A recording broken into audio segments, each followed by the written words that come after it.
এই তো কিছুদিন আগেও আমি পারফেক্টভাবে চিতই পিঠা তৈরি করতে জানতাম না, তবে যেদিন থেকে এই টিপসগুলো জানতে পেরেছি তারপর থেকে যতবার বাড়িতে চিতই পিঠা বানিয়েছি একদম পারফেক্ট। আজকে আপনাদেরকে বাজারের কেনা শুকনা চালের গুঁড়ি করে দেখাবো। এইভাবে চিতই পিঠা বানালে একটা পিঠা হবে না, একদম নরম তুলতুলে সফট হবে আর ভিতরে খুব তাড়াতাড়ি দুধটা ঢুকে যাবে। তো প্রথমে আমি এখানে চালের গুঁড়া নিয়ে নিচ্ছি 2 কাপ পরিমাণে। আজকে আমি 2 কাপ চালের গুঁড়ো দিয়ে পিঠা তৈরি করে দেখাচ্ছি। আপনারা আপনাদের পরিমাণ মতো কম বেশি করে নেবেন। একটা নর্মাল টেম্পারেচারে ডিম এই পিঠায় দেওয়ার আগে আধা ঘন্টা আগে বের করে রাখবেন। 1 চামচ লবণ, তো লবণটা দেওয়ার পরে এখানে দিয়ে দিচ্ছি ভাত। 1 বাটি ভাত নিয়েছি, মানে 1/4 কাপের মতো। এই ভাতটা কিন্তু অবশ্যই অ্যাড করবেন, পিঠা হবে একদম নরম, বেশি ফুলকো হবে। পানি দিয়ে দিচ্ছি প্রথমে 2 কাপ, পরবর্তীতে আমি পানি আরও অ্যাড করব। তো ভালোভাবে কিন্তু এটাকে আপনারা চাইলে ব্লেন্ডারে ব্লেন্ড করে নিতে পারেন, যেন ভাতটা যদি থাকে তাহলে হ্যান্ড ব্লেন্ডার দিয়ে খুব ভালোভাবে ঘুরে হবে। অবশ্যই কাজটা করবেন, তা না হলে কিন্তু পিঠা তাড়াতাড়ি। তো ভালোভাবে কিন্তু আমি ব্লেন্ডারে ব্লেন্ড করে নিয়েছি, হ্যান্ড ব্লেন্ডারে। আপনারা চাইলে ব্লেন্ডারে জারেও কিন্তু এটাকে ব্লেন্ড করে নিতে পারেন। তো দেখতে পাচ্ছেন কেমন হয়েছে।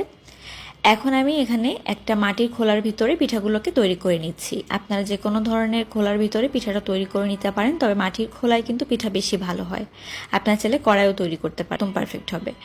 তো প্রথমে পিঠা দেওয়ার পরে 2 মিনিটের জন্য ঢাকনা দিয়ে রেখে তারপর ঢাকনাটা তুলে নিয়েছি, আর পিঠাটা দেখতে পাচ্ছেন কত সুন্দরভাবে হয়ে গিয়েছে। প্রত্যেকটা পিঠা আমার রেডি, আর লাগে খেতেও কিন্তু সুবিধা হয়। তো আমার পিঠাগুলো একদম, আমি এগুলোকে কিন্তু আপনাদেরকে দেখাচ্ছি। চাইলে এগুলো আপনারা ভর্তা দিয়েও খেতে পারেন, তবে আজকে আমি আপনাদেরকে দুধে ভিজিয়ে আমি এখানে 2 লিটার পরিমাণ দুধ নিয়েছি, আর তার সাথে মানে চিনি, 2টা দারচিনি, 3-4টার আর একটু তেজপাতা দিয়েছি। তো এই দুধটাকে কিন্তু ভালোভাবে জাল করে নেবেন। 2 লিটার পরিমাণ নিয়েছি এতগুলো পিঠার জন্য। তো এখন আমি এই পর্যায়ে কিন্তু পিঠাগুলোকে একটু এরকম করে নেড়েচেড়ে মিশিয়ে নিয়ে চুলার জালটা অফ করে সারা রাত রেখে দিতে হবে। এগুলো একদম ভিজে যাবে। সকালবেলা আর একটু ঘন করে জাল দিলে টেক্সচার চলে আসবে আর সুন্দর একটা কালার চলে আসবে। ওর কারণে দুধের পরিমাণটা একটু বেশি নেবেন, তাহলেই কিন্তু খুব সুন্দর যে লুকটা সেটা চলে আসবে।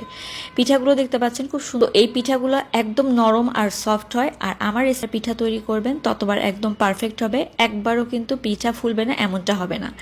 আমিও কিন্তু পিঠাটা, তবে এই টিপসটা যেদিন জানতে পেরেছি তারপর থেকে যত পারফেক্ট হয়েছে পিঠা। আর পিঠাটা সবসময় চেষ্টা করবেন রাতে বানিয়ে ভিজিয়ে রেখে সকালে খাওয়ার। এতে করে পিঠাটা এক করে যদি পিঠা বানিয়ে খেতে চান সেক্ষেত্রে পিঠা কিন্তু সহজে। তো আমার চিতই পিঠা বানানো একদম রেডি। আসছে ঈদেও কিন্তু আপনারা এভাবে বানিয়ে দেখতে পারেন, বা শীতের মৌসুমে ভালো লাগবে। আশা করি পিঠাগুলোও পারফেক্ট হবে। ভালো থাকবেন, আল্লাহ হাফেজ।